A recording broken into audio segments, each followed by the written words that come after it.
روسیه خارجی ها از جمله مهاجران کره تاجیک که شهروندی و شناسنامه روسیه را ندارند از حق راندن تاکسی در آن کشور محروم خواهد کرد. طرح قانون در دومه دولتی یا پارلمان روسیه در حال بررسی است. مؤلفان طرح باور دارند که قانون در اول سال آینده قبول و مورد اجرا قرار میگیرد.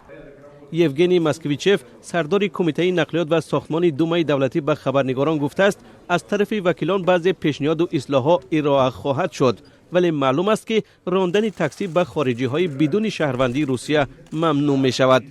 خوانش دوم و نهایی طرح قانون اول سال آینده در پارلمان روسیه برگزار خواهد شد. مؤلفان طرح میگویند این ممنوعیت تنها به تاکسی های سبک‌رو داخل دارد و خارجی ها حق دارند در دیگر نوع نقلیات کار کنند.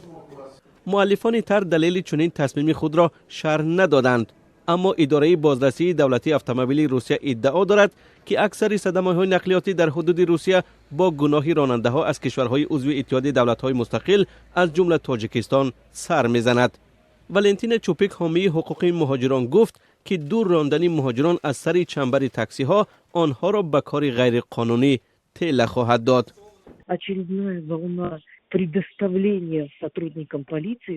این موج نوبتی فراهم کردن امکانیت به ماموران پلیس برای غارت مهاجران است، چیزی دیگر نیست. این غارت مهاجران است. بعد از این صف مهاجران تاکسیران کم نخواهد شد، چون که ضرورت به تاکسی زیاد است و خود روسان نمیخواهند به این کار مشغول شوند.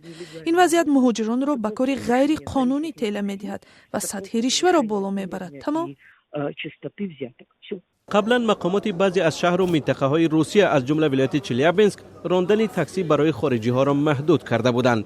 در گذشته شهرداری مسکو نیز گفته بود که خارجی ها حق ندارند با پروه یا شهادتنامه رانندگی کشورهای خود مسافر کشانی کنند.